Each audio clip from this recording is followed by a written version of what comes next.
Vamos dar continuidade ao nosso estudo do livro Missionários da Luz. Nós estamos no capítulo 11, Intercessão. E o André Luiz Alexandre, eles estão no lar da nossa companheira que precisa de uma orientação a respeito do desencarne do marido. E ao chegar lá, eles viram os companheiros almoçando juntos, né? Encarnados e desencarnados. E o André Luiz, antecipando o parágrafo que nós temos que estudar, ele diz assim: desejei fazer-me visível aos companheiros desencarnados, sem luz, que se movimentavam no recinto, de maneira a palestrar com eles, sondando-lhes as experiências, mas Alexandre dissuadiu-me. Seria perder tempo, disse. E se você deseja beneficiá-los, venha até aqui noutra oportunidade, porque as cristalizações mentais de muitos anos não se desfazem com esclarecimentos verbais de um dia.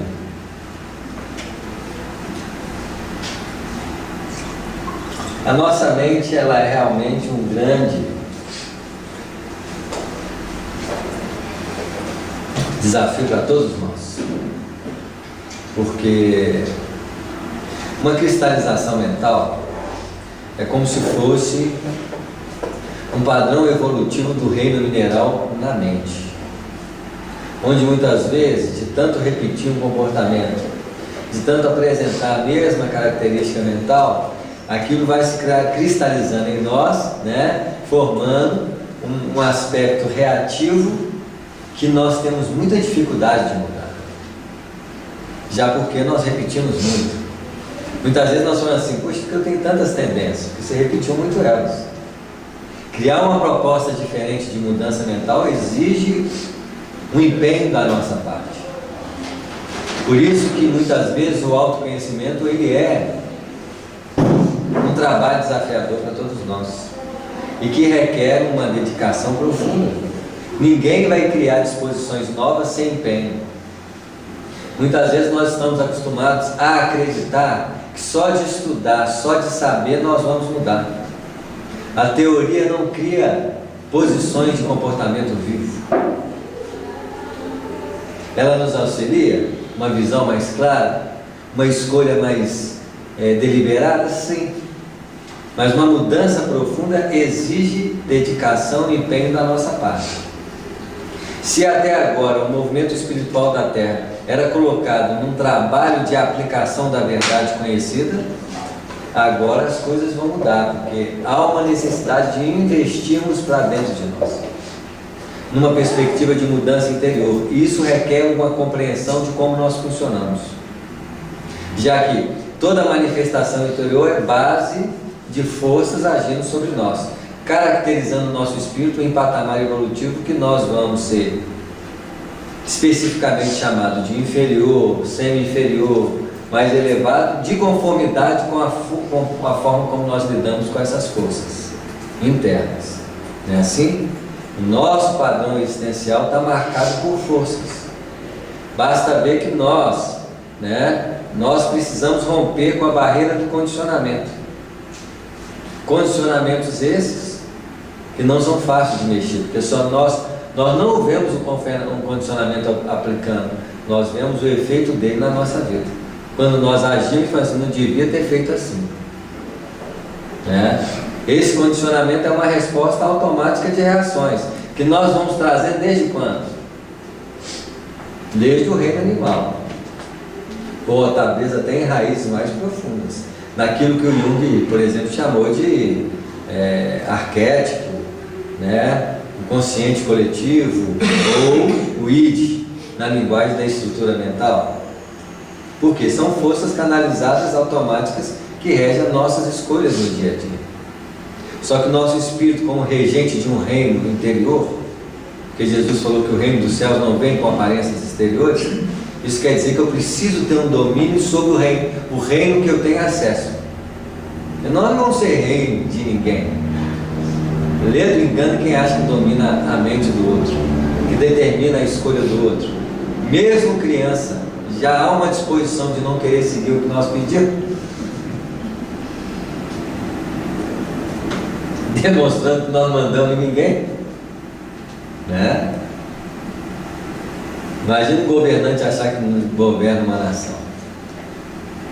A administração pode ser até um desafio grave, mas a perspectiva de domínio era de ordem pessoal. Eu preciso compreender que eu tenho um reino extremamente complexo dentro de mim que precisa ter um rei, né? E que na condição humana a alavanca determinante nesse reinado chama-se vontade. Por que a vontade?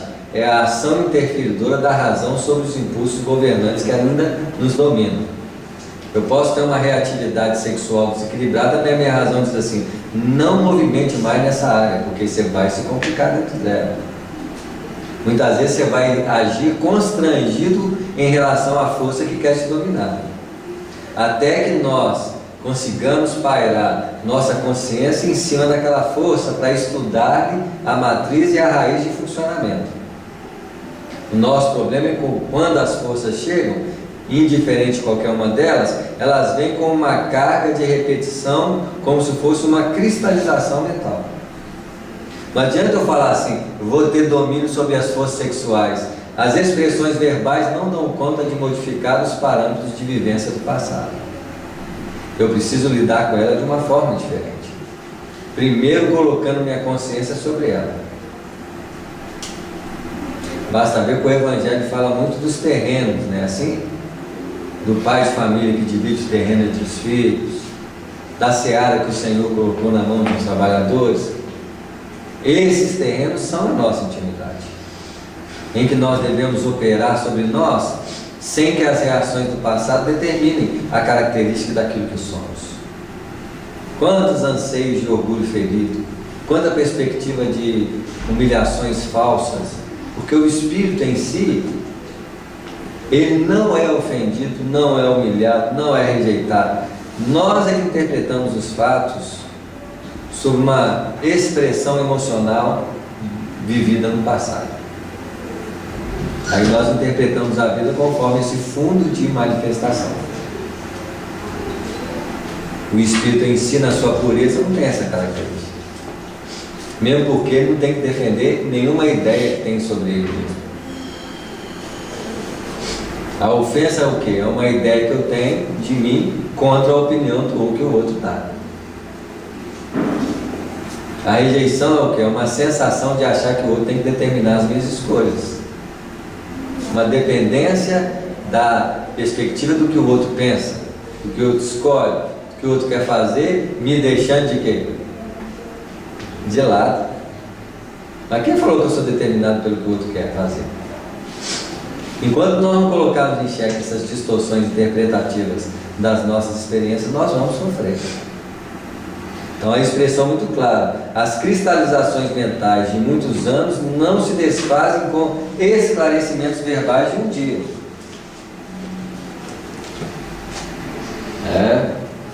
No momento, nosso objetivo é diverso. Outra coisa que nós temos que compreender: muitas vezes nós temos um objetivo centrado, onde as circunstâncias tentam desviar os aspectos de determinação daquilo que precisamos fazer, desfocando do que é principal na nossa vida. Precisamos obter informações sobre Raul. Então, o que eles estavam fazendo lá? Nós temos que ter muito cuidado nas expressões da vida quando a gente fala de auxílio, porque as necessidades estão o quê? Em todos os lugares. O Alexandre tinha um objetivo: ele aceitou o propósito de ajudar a companheira Esther e o Raul lá. Se ele for adentrar em cada coisa que está cercado lá, ele não vai sair daquele lá, pelo menos nos bons anos. Vai ser uma missão bem... E ele tem seus objetivos a ser traçados aqui, né? Eu tinha um amigo que nós fazíamos visita que ele encontrava cada problema e trazia para o grupo. Uma coisa é alguém que chega no centro pedindo socorro, Outra coisa é você começar a achar problema em tudo quanto é lugar da vida. Primeiro que tem problemas que buscam socorro, tem problemas que não pedem ajuda. E você pode vê-los na tentativa de ter bondade, você precipitar ações que muitas vezes você vai ter decepções. Mesmo porque não foi pedido para ser ajudado. Por isso que o Allan Kardec, quando observando a proposta de crescimento espiritual, colocou os dois mandamentos praticamente que o espírito deveria ter no cenário da movimentação dentro da doutrina, que é o que? Espírita, amai. Esse é o primeiro mandamento. Mas, espírita, instruí-vos, para que nós possamos saber como amar. Já que o Paulo de Tarso colocou, o homem tem que estar na cabeça da mulher. Quer dizer, a razão deve permear o movimento do sentimento, porque se o sentimento não tiver uma base racional para se movimentar, cai no campo do sentimentalismo. E muitas vezes o sentimentalismo, que parece ser bondade, pode ser precipitação. Os espíritos não ajudam aleatoriamente. Eles sabem onde e como ajudar. Nós não sabemos direito, em nosso campo de auxílio, como fazer efetivamente o auxílio como deveria ser feito. A compaixão nossa é diluída pelas expressões de falta de compreensão. Muitas vezes a gente quer ajudar e muitas vezes não sabemos se o outro está disposto a fazer o movimento que ele precisa fazer no processo de auxílio. Basta ver que Jesus, quando pediram na multiplicação dos pães e peixes, ele perguntou o que tens para oferecer. Quer dizer, vamos ajudar na medida que tem algo para oferecer em cima desse contributo, é que nós vamos fazer a multiplicação dos recursos. Quando a gente quer doutrinar alguém que não quer nem escutar a voz dessa verdade que nós abraçamos, está fechado a ela. Não adianta você querer doutrinar. Quantas vezes você leva alguém para tomar passe e a pessoa vai assim, mas eu não acredito nisso. Não, eu vou levar você para você ver. Não vai tomar nada, vai ficar lá o tempo todo o quê? Anulando o processo de ação espiritual, porque ele mesmo está fechado. Além disso, se nos valêssemos da hora, a fim de ouvir nossos irmãos desencarnados presentes, verificaríamos de pronto que eles poderiam apenas relacionar dolorosas lamentações sem proveito construtivo. Um dos padrões que as pessoas não estão predispostas a mudar é a fixação no campo da lamentação e da queixa. Quem está lamentando e queixando ainda não está predisposto a ter uma reatividade de crescimento real. O próprio André Luiz, quando foi procurar recursos de trabalho, estava junto com uma companheira que mais reclamava do que predispunha a trabalhar. Tudo era o quê? Motivo de quê? De reclamação, é chefe duro, é palavrões, é isso, é aquilo. Você pode ver numa tarefa onde tem vários companheiros, o que mais reclama é o que está mais insatisfeito, está trabalhando. Está ali muitas vezes o quê? A força. Agora, essas visões, aos poucos nós vamos desenvolvendo, com base nesses esclarecimentos e na observação direta. E o maior elemento em que nós podemos aprender como característica viva de um processo transformador, não tem outro elemento senão quem? Nós mesmos. Olha as nossas predisposições, olha a forma como nós operamos. Então, muitas vezes eu vou saber o que o outro está sentindo através daquilo que eu estou sentindo. Num trabalho em que você muitas vezes repete uma tarefa, que você vai repetindo, vai chegando uma hora que você entra num mecanismo de motor, como é que fala? Automático. É automatismo. Você liga o motor e vai fazer a tarefa. O piloto automático. É passe, é visita, assim. Quase nós vamos naquela predisposição, assim, a obrigação cumprir. E se você está assim, certamente o outro pode estar também. Faltando aquela sensibilidade mais profunda naquilo que nós fazemos, né? Bem seria se nós tivéssemos uma sensibilidade profunda cada vez que nós vamos fazer alguma coisa. Mas isso acontece quando? Pelo contrário, pouquíssimas vezes nós temos essa expressão interior de movimentação. Na maioria das vezes nós somos pessoas condicionadas. Condicionadas quer dizer, fazemos aquilo repetida até que vira normal na nossa vida. Não vira satisfatório, vira normal. Mas já dá um grande passo. Não é assim? E revelando reduzido interesse pela conversação dos encarnados, em vista do objetivo essencial do momento, considerou: procuremos alguns dos nossos irmãos visitadores. Temos necessidade de informações iniciais para dar uma feição imediata ao nosso trabalho intercessório. Então, quem que eles iam? Eles iam vasculhar um daqueles companheiros perturbados? Não. Eles iam perguntar a algum espírito que estava ali com intenções mais o quê? Mais elevadas, né? Porque Alexandre demandasse outros aposentos, descia igualmente a modesta sala de refeições, embora desejasse continuar observando. O instrutor, porém, não tinha muito tempo para gastar. Depois de rápidos minutos, fomos defrontados com uma entidade de aspecto humilde, mas muito digno, a quem Alexandre se dirigiu afavelmente.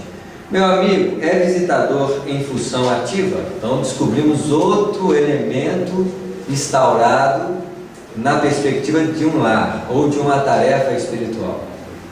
Então existem companheiros que é o quê? Visitador em função ativa, né? Cada hora nós nos surpreendemos com o plano espiritual, né? Sim, para servi-lo, respondeu atencioso o interpelado. Orientou, expôs-lhe com franqueza, em poucas palavras, o que desejava. Então o irmão visitador explicou-me razoavelmente. Conhecera Raul de perto, examinaram-o muitas vezes, prestando-lhe continuada assistência espiritual. Todavia, não puderam nem ele nem os outros amigos evitar o suicídio friamente deliberado. Então ali já esclareceu um pouco. O Raul tinha o quê?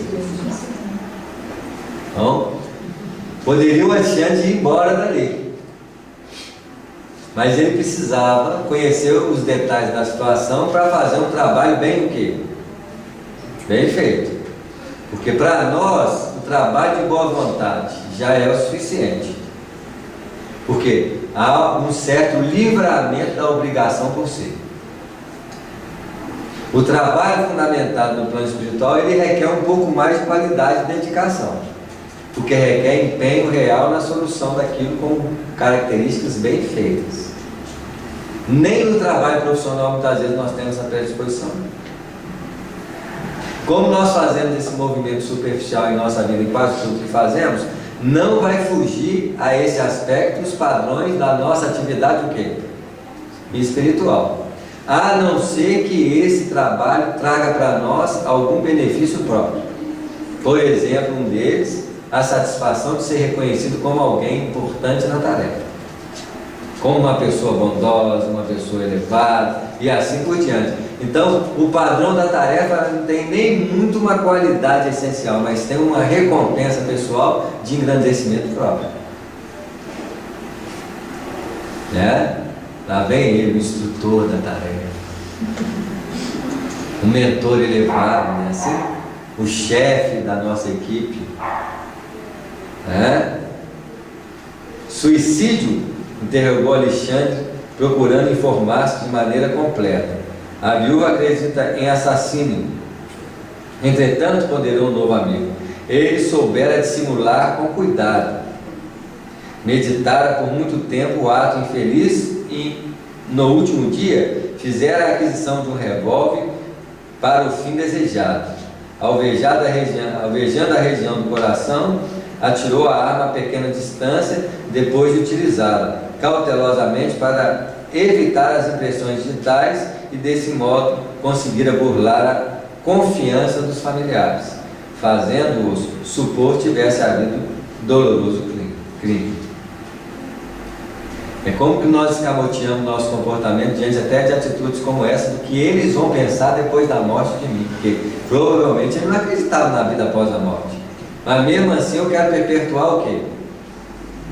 Uma imagem. Existe uma imortalidade que é diferente da imortalidade da alma, que é a imortalidade da minha imagem nos outros depois que eu morrer.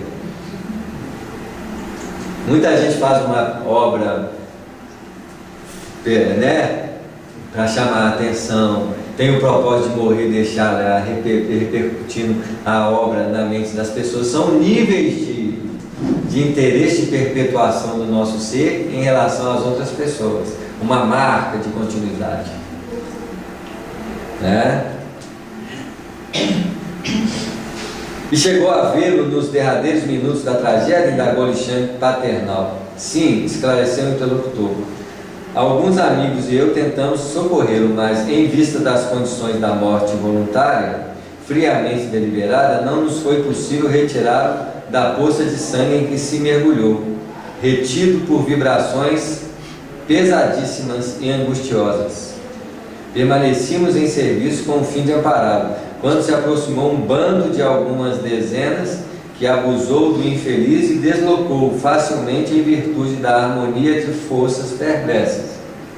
Como pode compreender, não nos foi possível arrebatá-lo das mãos dos salteadores da sombra, que o carregaram por aí. Então, uma das consequências do suicídio é a perda do direito até de socorro, deliberado pela vontade própria de morrer. Logicamente que o grau de consciência do desencarne vai levar-se em consideração esses aspectos, porque existe suicídio e existe suicídio. Quanto mais consciente, quanto mais frieza, quanto mais, não é assim? E quanto maior o conhecimento da predisposição de que a vida existe após a morte, pior é a condição do suicídio. Quer dizer, espírita, se desencarnar suicida, vai sofrer muito mais do que qualquer um que não é espírita. Mesmo assim, a espiritualidade leva muitas vezes em consideração o estado emocional que o ato foi cometido. Existem atos em atitudes bem frias, mas existem atos em atitudes bem perturbadas, com angústias, depressões e cargas emocionais pesadas, que fazem com que a pessoa perca um pouco das condições de escolha própria, né? Por isso nem tudo é julgado da mesma forma. O instrutor parecia satisfeito com as elucidações e, quando vi que se dispunha a terminar a palestra, ousei perguntar: mas e a causa do suicídio? Não será interessante ouvir o visitador? Não, explicou Alexandre. Então, novamente, a inexperiência. O Alexandre está sempre preso ao detalhe. O que suicidou, né? Assim? E o André Luiz, o Alexandre ele está ali com o objetivo, até porque como que ele vai poder auxiliar demasiadamente o companheiro em si? A não ser que ele tenha que deliberar algo para satisfazer a companheira e precisar intervir no quadro dele, que é o caso em si, né? Mas ele não quer pegar detalhezinhos que não vai efetivar o auxílio e aquilo que ele precisa fazer. Ele precisa solucionar a questão: como que eu vou fazer para não estimular ou desestimular a companheira naquilo que ela está vivendo hoje? Porque só de conversar com ele no plano espiritual ela já melhorou um pouco, já reestimulou-se para a vida, já está, não é assim? Mas vai precisar de uma conclusão, que ela pediu, ela vai ficar aguardando inconscientemente a declaração do plano espiritual em relação à morte do marido. Ela já teve uma predisposição de mudança? Muitas vezes os espíritos, eles já fazem um trabalho para a pessoa entrar no ritmo natural de vida. Quantos desencarnes pessoas ficam agarradas ao desencarne? Seja de filhos, de esposo, de cônjuge, não importa. Paralisando a vida, agarrando ao desencarnado, e fica aquela coisa, né? Tendo que fazer várias tarefas em prol desse processo para que a pessoa continue a viver. Quantas mães perdem Um filho pequeno tem que encontrar com o filho, para o filho falar assim: mãe, vai continuar, eu estou vivo, estou aqui. Até que ela conscientiza que ele não morre lá no plano espiritual, ela volta para o plano físico com uma certeza que ela não sabe de onde que ela tirou. Uma certa certeza que ele realmente não morreu e não está perdido, ou não está sofrendo alguma coisa que a primeira impressão dominava ela. Né? Não explicou Alexandre tranquilamente. Indagaremos do próprio interessado. Então, em vez de pedir os pormenores deles, vão direto no companheiro. Até porque o Alexandre agora tem que estudar como que ele vai fazer o trabalho de influência junto à esposa, a forma como ele vai proceder para que possa facilitar a vida dela após a morte. Melhor, da dela após a morte do marido. Despedimos-nos, até porque o Alexandre estava conversando, como ele diz, de um companheiro limitado, apesar de um auxiliador do lar. Então nós podemos dizer o seguinte: o lar pode ter visitadores, ou o que nós chamamos de anjos da guarda do lar, de conformidade com a qualidade do lar. Se há um lar comprometido com a perspectiva espiritual, a tendência é de que espíritos mais esclarecidos estejam auxiliando os companheiros daquele lar.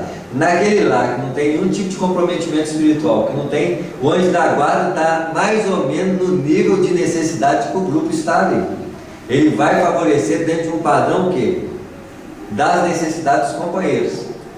Não pode colocar Jesus do lado de um lar perturbado, que não tem nem sintonia para poder ajudá-los. Não é assim?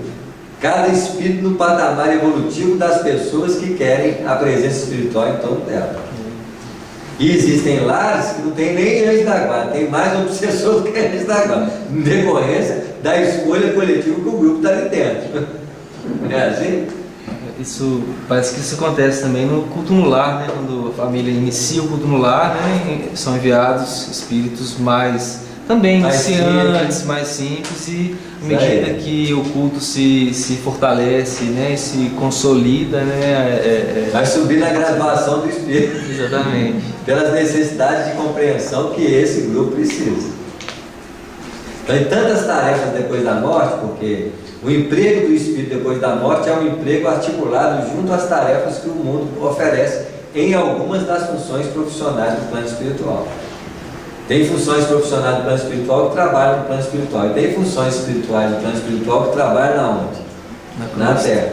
Então tem trabalhos espirituais da noite, trabalhos espirituais do dia. Então tem tarefa, por exemplo, acompanhante de culto no lar. Tem que pegar os horários do culto no lar dividido e vai trabalhar culto no lar por culto no lar. A tarefa dele é desenvolver um culto, né, de primeira qualidade. Mas para se desenvolver um culto de primeira qualidade, os interessados também têm que o quê? Querer crescer. Se há aquela, né, nossos cultos não são mais ou menos assim, uma certa obrigação cumprida, então os espíritos colocam um certo obrigador que vai cumprir conforme estamos fazendo, né? É o que eu falo. Quantas vezes nós participamos de cultos no lar que enchia a casa, ou uma reunião igual essa. Mas era um culto no lar que tinha uma qualidade diferenciada, ou era uma projeção pessoal na perspectiva de uma sustentação adorativa? Tudo isso tem que se levar em consideração, né? Porque muitas vezes pode ser o estímulo que nós queremos. Nosso culto no lar é muito bom lá, né? Assim, é cheio, né? Assim, isso é mais uma perspectiva de quê? Da qualidade do culto, ou de um jogo de valores adorativos, de sustentação egóica, né? Assim, apesar de mesmo assim os espíritos nos ajudarem conforme o grau de comprometimento que o trabalho é feito. Pouquíssimas vezes nós vamos encontrar uma postura real, sincera, de transformar a tarefa numa gloriosa manifestação divina nas nossas possibilidades. Talvez um Chico Xavier, né? Não tinha essa necessidade de projeção própria, mas era um culto realmente voltado para um determinado fim mais nobre, que não é o nosso caso. Nós realmente temos cultos nos lares, bem no patamar generalizado. Não deve ser muito diferente o culto no lar que nós fazemos aqui generalizadamente. Mantendo um padrão de espiritualidade, né? Lógico que podem ter espíritos mais nobres no culto, tem pessoas muito abnegadas, né? E ela mesma pode trazer o ingrediente superior dentro do padrão do culto, que não é nós que fazemos. Algum elemento mais elevado que está ali inserido no meio ali, e fala muitas vezes dessas ações silenciosas, não é de expositor, de quem está na frente do culto, quem está dentro, não. Estou falando de uma senhora no lar que é abnegada e é sempre aquela pessoa nobre e boa, ela é o agente de atração para os espíritos elevados na tarefa. Basta uma pessoa. Isso aí, de qualidade, para trazer qualidade para a tarefa, né? Lógico que nós estamos desprezando o esforço, mas dizemos muitas vezes que nossas ações, nós precisamos colocar em nossa consciência a forma de viver, porque o culto no lar acompanha a qualidade da nossa vida no dia a dia. Ninguém aqui levanta de manhã suspirando elevação e nobreza de caráter, né? Assim, grandeza espiritual. Porque não adianta também ter um culto que eu entro no padrão de elevação e saio dele no padrão que, como se a vida não fosse um grande templo divino em que nós estamos instaurando um processo de adoração divina contínua. Isso é a vida. No dia que nós fazemos da vida um padrão de superioridade em todos os aspectos, certamente o culto crescerá por isso, porque não há diferença. Eu não posso criar um padrão de superioridade para o lado espiritual e um padrão de inferioridade para a vida. Tem alguma coisa distorcida no mecanismo, já que o padrão espiritual do culto é para que melhore o padrão do quê? Da vida. Nós vamos ver o efeito transformador e qualificativo do processo espiritual na nossa vida quando nós aplicamos o mesmo processo no dia a dia, já que vários fatores influenciam direta ou indiretamente o nosso movimento diário dentro da perspectiva existencial, desde uma alimentação descompensada, a fala distorcida, né? Assim, quantos elementos existem para promover um padrão mais meio comum no nosso movimento do dia a dia, em que precisamos, é lógico, melhorar todos eles, para dar uma qualidade melhor à nossa movimentação dentro da própria vida. Um dia, como Jesus vê, a vida é um convite divino do Criador para que nós possamos, em sintonia com Ele, manifestar nosso modo de adoração através do nosso movimento, daquilo que tudo que fazemos. A fala torna-se instrumentação de influência, a ação. Então, em todos os aspectos, há uma visão clara de uma comunhão com o Criador. Que hora que nós lembramos de Deus? Quando as coisas o quê? Deus para nós é um socorrista de desesperos. Não é assim? Despedimos-nos. Determinada indagação, todavia, atormentava-me o cérebro. Não a convite por muitos, não a contive por muitos instantes, dirigindo-me ao generoso orientador. As nossas condições iniciais de qualquer processo é de muita indagação, né? Há uma perturbação interior para saber tudo. Nós não somos aquelas pessoas que somos observadores, esperando os processos acontecer, para que as coisas venham de forma o quê? Natural. Nós somos igual o André Luiz, atormentado pelas necessidades de saber, né? Da razão. Um bando? Mas o que significa? Interroguei. Hoje em dia não é tão difícil assim, não, que nas praias tem aquele, como é que chama? Arrastão de espírito encarnado. É assim, é a mesma coisa, só que lá no plano espiritual eles arrastam o espírito. Conforme você começa a xingar, a reclamar, você já rapidinho você entra no grupo dos reclamadores, aí dá um arrastão para vocês, cara. Primeiro você está junto lá conversando, reclamando. Aí, no instantinho tem alguém te escutando e reclamando junto com você, você está lá do mesmo jeito. Você foi arrastado pela sintonia. Não é assim? Alexandre, que me parecia agora mais preocupado, esclareceu. O bando a que se refere o informante é a multidão de entidades delinquentes destinadas à prática do mal. Embora tenha influenciação limitada em virtude das defesas numerosas que rodeiam os núcleos de nossos irmãos encarnados e as nossas próprias esferas de ação, levam a efeito muitas perturbações, concentrando os impulsos de suas forças coletivas. Não é diferente da realidade material.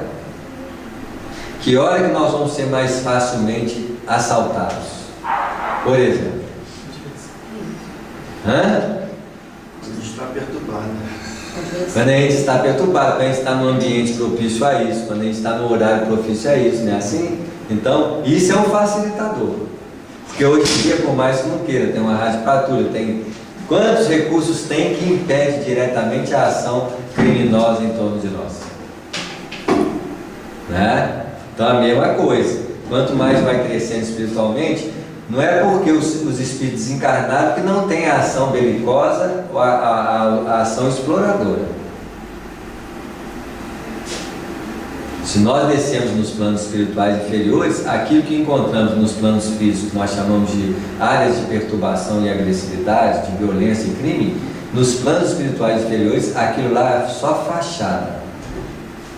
Lá é muito mais do que intenso. As aglomerações de violências, de criminalidade, é a materialização daquilo que no plano espiritual já existia anteriormente fixado. Como padrão de espíritos encarnados no planeta, e o padrão de elevação espiritual do planeta é inferior, as aglomerações são o quê? Do mesmo teor de qualidade espiritual. E basta a gente teve o exemplo, né? Basta não ter policiamento, né? Não ter os agentes que fazem a lei ser cumprida, né? Que a demanda sabe. Exato. Os bandidos escondidos tudo aparece. Aconteceu, os né? Os bandidos parecem ser bom. A greve dos policiais no estado do Espírito Santo, né? Então, pessoas comuns, né? Isso, trabalhadores. Com o bandido guardadinho. Exatamente. Bastou essa oportunidade, coisa que no plano espiritual os espíritos, né? Da seara do Cristo, eles não vão ficar reprimindo os espíritos que estão ali fazendo esse tipo de coisa, né? A questão é mais cada um com suas obras, cada um com sua, né? Com sua consequência. Lá nos próprios planos espirituais tem um departamento de defesa, principalmente os planos espirituais próximos do quê? Da terra e do umbral. Nosso lar tem lá chancelas, guardas, armas de choque, né? E se o espírito tentar entrar, vai tomar fogo. Aquela coluna mostra isso. É isso aí. Elétrico. Isso mesmo. Então nós vivemos em padrões idênticos, né? Porque fosse muito grande a minha estranheza, o instrutor traduziu: não se surpreenda, meu amigo, a morte física não é banho milagroso que converta maus em bons e ignorantes em sábios, de um instante a outro. Há desencarnados que se apegam aos ambientes domésticos, à maneira de era às paredes. Outros, contudo, em vultuoso número, revoltam-se nos ciclos da ignorância que lhes é própria e constituem as chamadas legiões das trevas, que afrontam o próprio Jesus por intermédio de obsediados diversos. Então, olha o que ele disse: vultuoso número. O número de gente mais esclarecida, orientada, é muito menor do que o grupo de espíritos mais o quê? Perturbados. E nós olhamos muito bem isso porque quando nós reencarnamos, existe um grupo de espíritos que sintonizam muito em menor grupo de delinquência, mas em grande número de probabilidade de delinquência.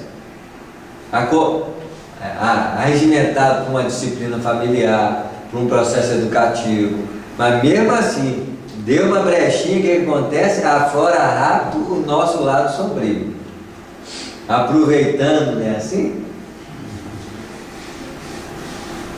organizam-se diabolicamente, formam cooperativas criminosas e ai daqueles que se transformam em seus companheiros. Os que caem na senda evolutiva pelo descaso às oportunidades divinas são escravos sofredores desses transitórios, mas terríveis poderes da sombra, em cativeiro que pode caracterizar-se por longa duração. A gente não percebe a realidade responsável que existe dentro da vida. Mas essa responsabilidade desdobra-se cada vez mais profundamente quando se trata do Espírito. E quem acha que passa ileso de uma forma, vai encontrar os resultados em outra forma, porque o processo de educação não para na perspectiva material. Ela continua além do quê? Da morte. Né? Mas o visitador regional, como guarda desses sítios em que iria espantado, não poderia defender o suicida infeliz?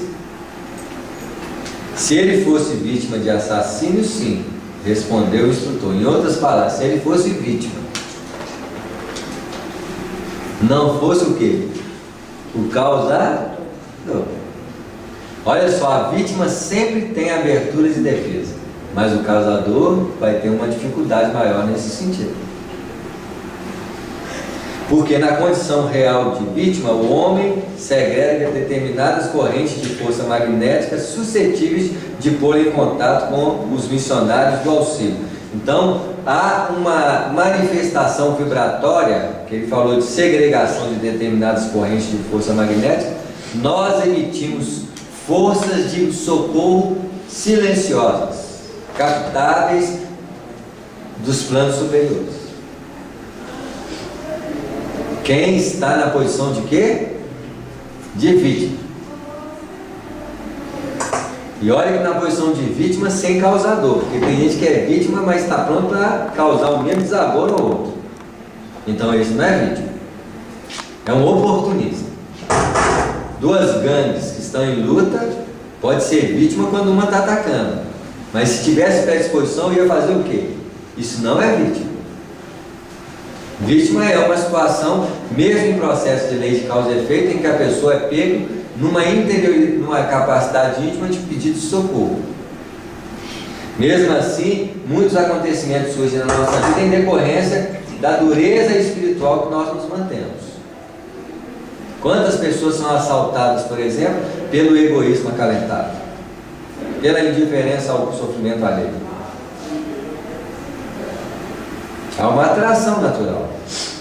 Seria mais difícil aquela pessoa bondosa, aquela pessoa que articula a perspectiva de doação, ser assaltada, a não ser que ela precise pelo processo do passado ou para ser exemplo dos outros. Para não falar assim, não é porque eu faço assim, eu estou isento disso. Muitas vezes ela pede para estar no mesmo patamar das experiências, para mostrar para os outros não há exclusivismo, e que quando isso acontece com ela é para dar o quê? Um recado. Tá claro? Fora desse padrão, as coisas atraem-se por si. O egoísta atrai o necessitado e assim vai.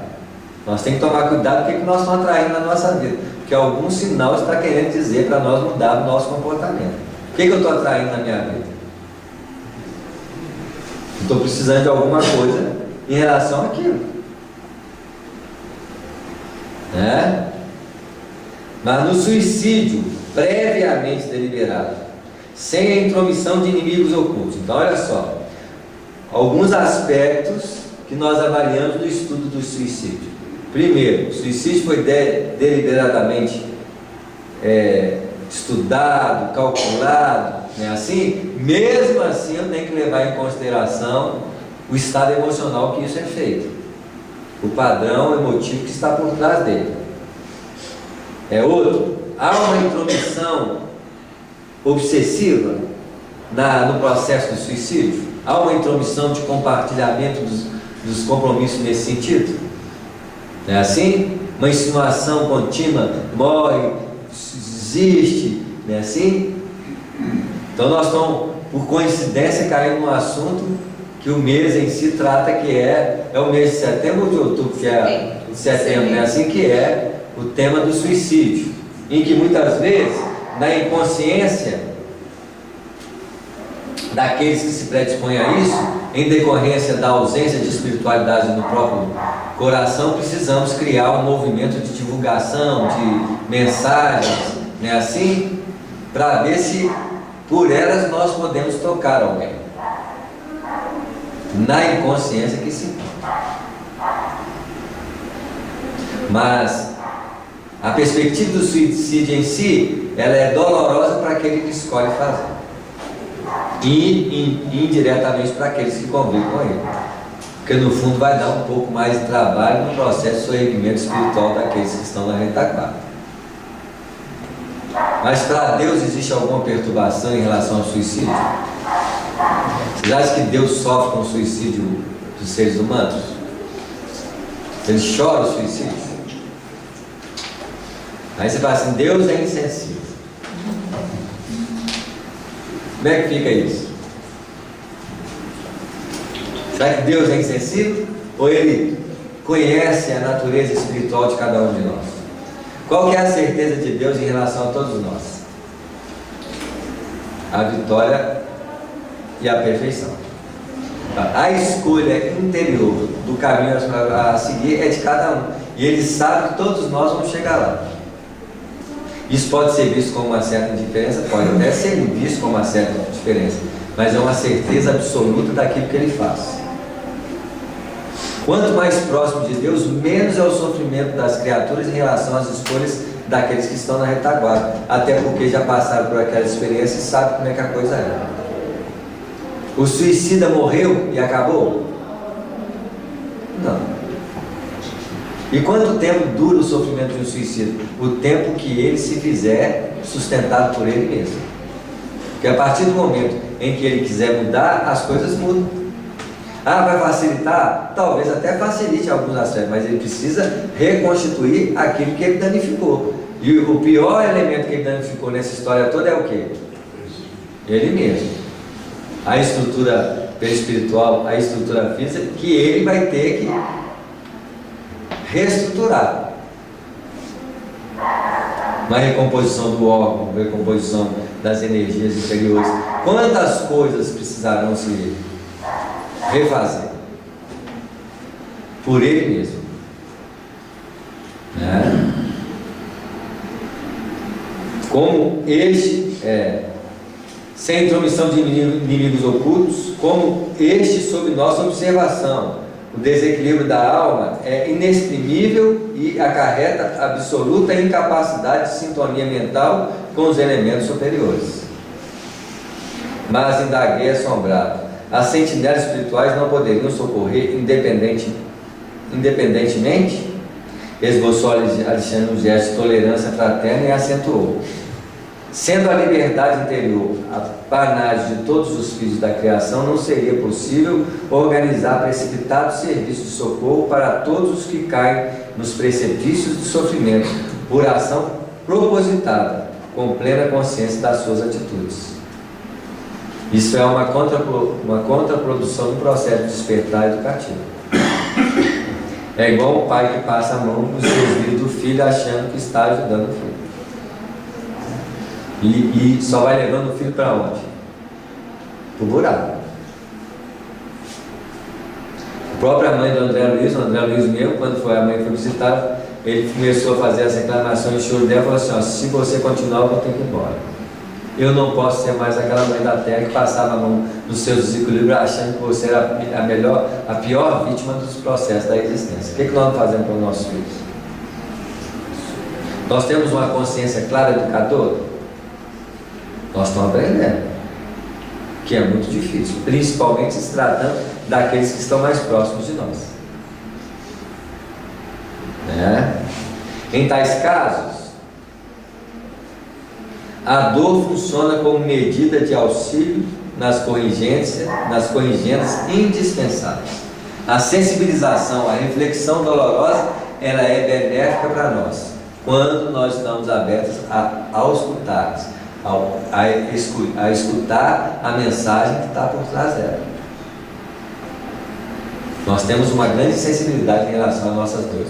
Basta ver quantas dores nós temos, nós nem perguntando por que eu estou tendo ela.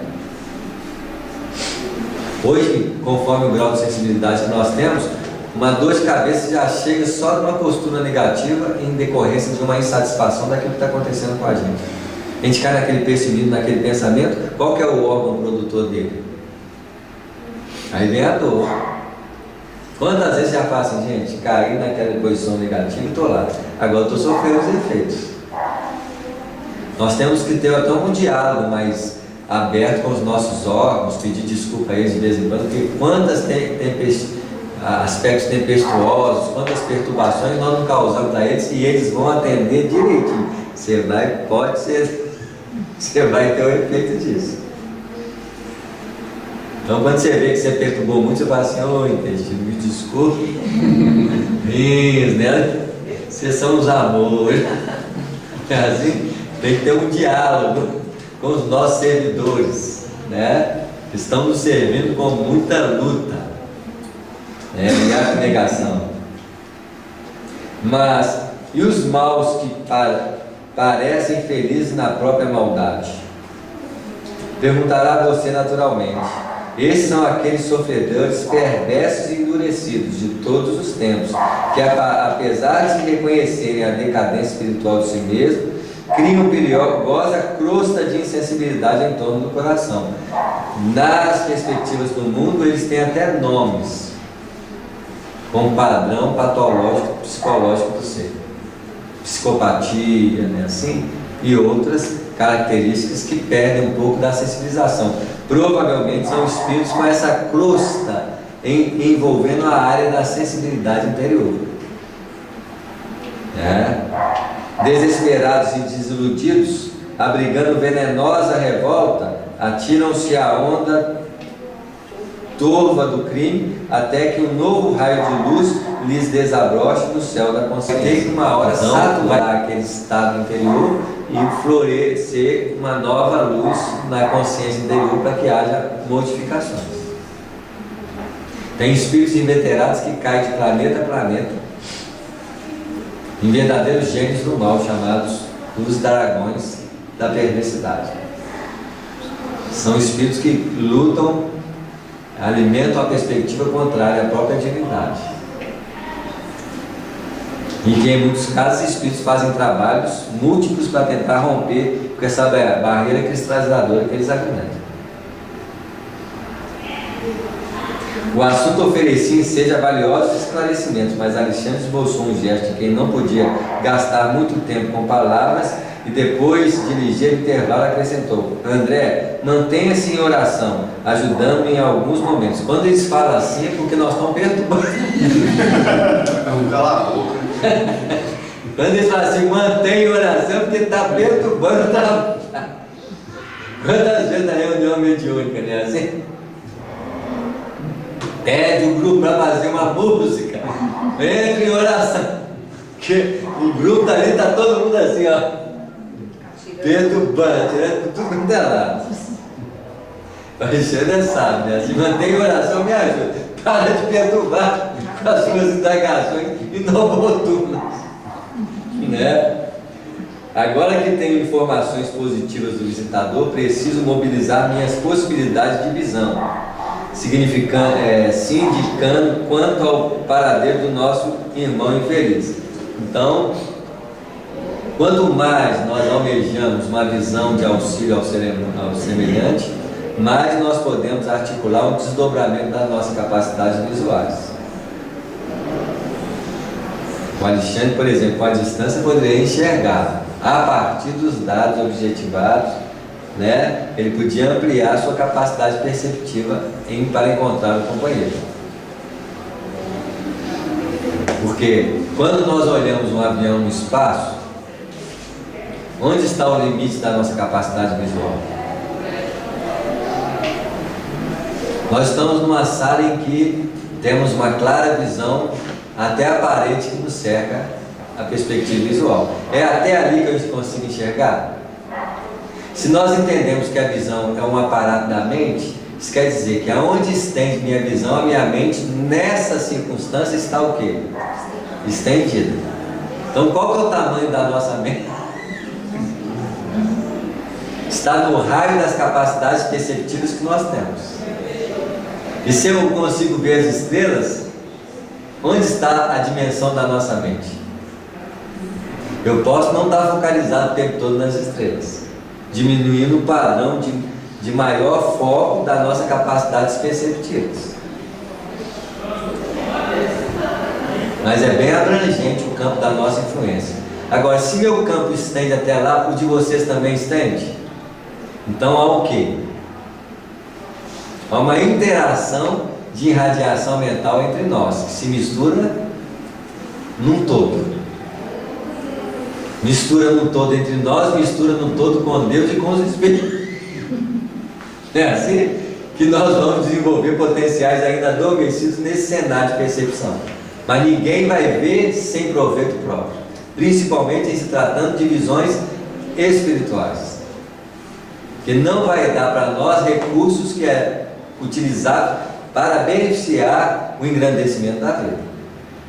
Mas desde o momento que eu quero ajudar alguém e quero enxergar uma possibilidade melhor de auxílio, já começa a dilatar em mim um padrão superior vibratório nos campos da minha capacidade visual, auditiva, sensibilizadora, a fim de ampliar recursos de auxílio. Quem muito mais busca, mais recebe, nos padrões elevados da vida. Mas quem é muito dado também, muito mais do que é pedido, no cenário da utilização daquilo que recebe. O André Luiz, nós estamos em qual livro? Nós estamos no terceiro livro. Ele já havia, só de ele predispor, estudar o bem para auxiliar o outro, ele já recebeu o auxílio de uma cirurgia magnética. Que cirurgia magnética quer dizer o quê? Centramento energético em torno do núcleo que está a capacidade perceptiva do ser. Então ele recebe um bombardeio magnético em torno da área visual, para poder enxergar com mais o que? Amplitude. Ó, isso parou ali? Não, porque ele diante do Alexandre, o Alexandre já está o quê? Uma dimensão muito superior nesse sentido. A mãe dele, do André Luiz, na onde ela estava, ela conseguia ver o pai no umbral, o André Luiz no nosso lar, a dimensão perceptiva dela era clara, onde ela estava, acompanhando todos eles ao mesmo tempo. Que capacidade que é essa? Imagina você lá com seu filho lá na rua, e você vendo tudo que ele está fazendo. No mínimo não pode ter perturbação. É assim? Para esses olhos eu preciso uma carga muito de compreensão, de respeito à limitação do que o outro possa vir a escolher a fazer. Que a mãe dele não estava perturbada, porque o pai estava nas dimensões inferiores do umbral, os outros filhos tudo perdido no umbral. Se ela tivesse perturbação disso, eles iam o quê? Cortar. Para ter capacidades, precisa de aprimoramento interior e capacidade de uso daquilo que nós nos programamos a ter. A própria mediunidade é um desses elementos, em que eu peço, mas não sei se eu sou capaz de usá-la a benefício e a contendo. Querer é fácil, ter as consequências decorrentes disso é outra coisa completamente diferente. Tanto é que o próprio Chico Xavier, na sua trajetória de desenvolvimento mediúnico, teve uma grande expressão educadora para que ele pudesse usar as próprias experiências, para que no amanhã ele pudesse fazer uma comparação ao que ele sofria e aquilo que ele ia sofrendo em contingência da capacidade que ele ia ter. Muitas vezes que é médico, quer escrever um livro, não sabe os efeitos que se pode encontrar aí na frente, em decorrência principalmente dos outros companheiros que estão do lado, da incapacidade de compreensão dos companheiros, talvez uma capacidade de julgamento mais férrea. E muitas vezes a gente quer esse tipo de perspectiva sem saber o preço que vamos pagar. Precisamos ter muita capacidade de compreensão naquilo que abraçamos, na tarefa superior da vida, porque mais do que nunca nós não estamos preocupados em atender os anseios daqueles que estão do nosso lado, mas acima de tudo atender os anseios de quem? Se é que Deus tem anseio. Vamos dizer mais do que anseio, os propósitos. né? Não obstante conservar-me em prece, observei que o orientador entrava em profundo silêncio. Então, uma das perspectivas que nós temos que compreender: o silêncio interior, a capacidade de interiorização é o caminho de despertar os potenciais interiores das criaturas no campo da espiritualidade. Quanto mais eu postergar uma perspectiva de autodescoberta, uma investigação própria nos domínios da nossa natureza interior, menos provável eu vou desenvolver potenciais de intimidade. Já há um esforço deliberado para entrar para dentro. E para isso eu tenho que entrar em contato com um estado muito o quê? Harmonizado, silencioso. Samuel, e a meditação é um caminho para isso também, não é isso? Isso mesmo, que é um exercício de entrada para dentro. Um exercício de investigação da natureza interior. Muitas vezes a meditação é uma capacidade interior de percepção de tudo que nos acontece, de dentro e de fora. Mas nós sempre enxergamos a meditação como algo mágico, extraordinário. Eu medito, eu silencio a minha mente, sempre como um padrão de projeção superficial de aparência, do que o benefício em si que aquilo proporciona. Então, um dos objetivos da meditação, silenciar a mente, quer dizer, silenciar o barulho interior. Muitas vezes nós fazemos isso condicionando através de uma respiração observada, de uma palavra repetida, sendo que ainda é um subterfúgio exterior para que isso aconteça. Se eu penetro cada vez mais para a intimidade, sem o julgamento, e se eu observo o movimento da própria mente, isso já é proporcionador de um silêncio natural, já que pelo menos eu não estou alimentando a própria perturbação, né? Hoje em dia nós estamos mais voltados pelo processo do autoconhecimento em observar a natureza dos nossos pensamentos que nós criamos no campo da imaginação infrutífera. E isso nós estamos falando. O hábito de ficar pensando à toa pode ser até elevado o modus operandi de criar esses pensamentos. Quantas vezes eu vou fazer uma palestra e fico pensando na palestra que eu vou fazer como se eu fizesse palestra. Eu estou fazendo palestra para quem? Para ninguém. Primeiro que espírito nenhum quer escutar palestra da mente. Eles querem escutar outra coisa. É assim? Então é um desperdício de quê? De energia. O preparo da palestra é uma coisa, ficar produzindo mentalmente. Isso quando é palestra.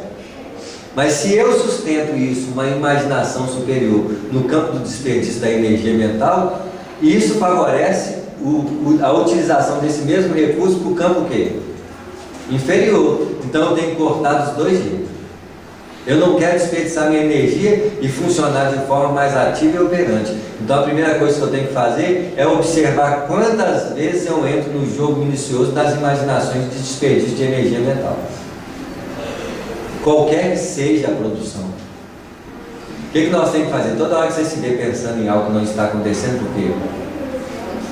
Toda a imaginação é falsa. Na verdade, eu vou dizer para vocês, tudo que é produzido pela mente é falso. A não ser que seja um objetivo prático e técnico. Eu quero fazer uma cadeira aqui, então eu tenho que pensar nela, desenhar ela. Eu estou objetivando uma criação objetiva. Esse é o único propósito de usar a mente corretamente, que é um propósito prático de acontecer. Uma pessoa que só pensa em caridade, eu vou fazer caridade, aí fica imaginando que está saindo ajudando alguém, ele ajudou quem? E tem gente que já fica satisfeito, quero meu céu. Mas se você tem uma caridade ilusória, você vai encontrar que céu tão ilusório quanto que ele me imaginou. Ele era até bom, os espíritos vão falar assim, você era até bom no seu ideal, mas continuava o quê? Paralisado, indiferente, o sofrimento alheio do lado, você não fazia nada não. Bondade imaginária é céu imaginário. Não é assim? Então eu preciso compreender que a energia que nós temos deve estar harmonizadas para o uso correto em que a vida pede. Quantas vezes nós chegamos num horário como esse, extremamente esgotado? Uma pessoa fala assim, nossa, trabalhou muito. Não, eu desperdicei por muita energia mental e pensando em besteira. articulando o pensamento do que não vai acontecer nunca. Quantas vezes há um desperdício? É lógico que nós estamos falando aqui de um padrão existencial superior, porque ainda nos fomos chamados diretamente a responder pelo mau uso dessa capacidade criatura que é o uso do pensamento. Porque meu pai trabalha até hoje e eu trabalho também, quer dizer, na dinâmica da criação, a produção mental é de ordem de responsabilidade para aquele espírito mais consciente. E desperdício de pensamento já começa a entrar na órbita dos compromissos futuros quanto à nossa reparação diante da divindade. E se hoje nós já temos uma necessidade de melhorar esse aspecto, é porque nós já abrimos para ser chamados a uma responsabilidade nesse nível de operosidade. Então as nossas preocupações já podem estar voltadas ao desperdício de pensamento, usando a imaginação distorcidamente. Basta ver que no livro Pensamento e Vida há alguma coisa que Emmanuel elabora nesse sentido. Muitas vezes falando da criatividade, por exemplo, a criatividade sem utilidade, a imaginação descontrolada. Então, a própria imaginação ela tem que ter uma perspectiva de realização. Imaginação sem realização é desperdício de energia mental. Não é assim? Você vê, a gente acha que nós estamos livrando dos problemas mais simples. Cada vez que você entra em patamares mais elevados, mais você é chamado a ter uma responsabilidade superior, dentro de uma visão mais sublime dos acontecimentos da vida. Né? Não obstante conservar o impresso, observei que o orientador entrava em profundo silêncio. Daí a alguns minutos, Alexandre tomou a palavra e exclamou com quem tivesse voltado de surpreendente excursão: podemos seguir adiante. O pobre irmão, semi-inconsciente, permanece imantado a um grupo perigoso de vampiros em lugarejo próximo. O instrutor pôs-se ao caminho, seguiu passo a passo em silêncio, apesar da minha intensa curiosidade. Vai olhando, André, vai olhando. É assim. Em pouco tempo, distanciando-nos do núcleo suburbano, encontramos nas vizinhanças de um grande matadouro. Minha surpresa não tinha limites, porque observei a atitude de vigilância assumida pelo meu orientador, que penetrou firmemente a larga porta de entrada. Pelas vibrações ambientes, reconheci que o lugar era um dos mais desagradáveis que conhecera, até então em minha nova fase de esforço espiritual. Você vê, os ambientes materiais que nós proporcionamos ligação com ambientes espirituais idênticos à vibração. Né? Seguindo Alexandre muito de perto, via numerosos grupos de entidades francamente inferiores que se alojavam aqui e ali. Diante do local em que se processava a matança de bovinos, percebi um quadro estarrecedor. Grande número de desencarnados em lamentáveis condições atiravam-se aos bordões ao sangue vivo, como procurassem beber o líquido em sede devoradora. Então aí os vampiros começaram a aparecer nos filmes, não é à toa, né? O sangue, materialmente falando, é a materialização da vitalidade existencial dos seres.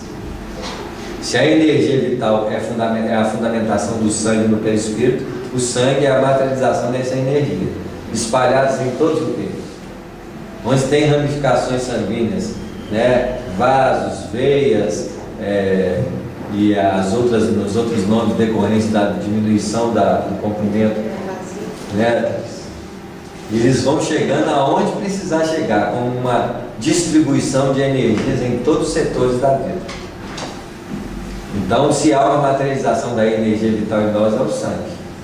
Então, na verdade, eles estão atrás de quê?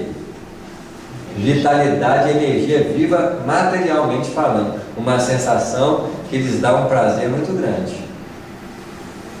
Alexandre perceberam o assombro doloroso que se apossaram em mim. Então, olha só, o que é a possessão? Onde começa uma possessão? Olha a expressão do companheiro. Alexandre perceberam o assombro doloroso que apossaram em mim.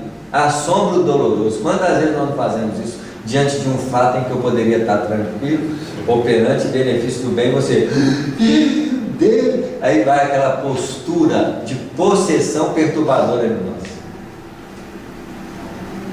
Olha os estados íntimos como são espíritos vivos dentro de nós mesmos, criando expressões traumatizadoras. É o grau de impressão que as coisas têm sobre nós. Que dia que nós vamos ter uma acalentada sabedoria, um equilíbrio profundo para escutar tudo com sabedoria, percebendo que tudo está baseado na perspectiva divina dentro da vida. E que não estou ali para aterrar-me, para objetivar o que posso fazer em benefício daquilo. E em alguns momentos posso fazer talvez o quê? Quase nada. Manter-me tranquilo para transmitir segurança àqueles que estão do nosso lado. Isso acontece em velórios. Quantas coisas nós podemos ter essa postura interior? Já que material para isso nós temos, o conhecimento prático que a doutrina espírita nos coloca. Nós não somos mais aqueles agentes passivos, imprimidos por sensações perturbadoras que acometem a todo mundo.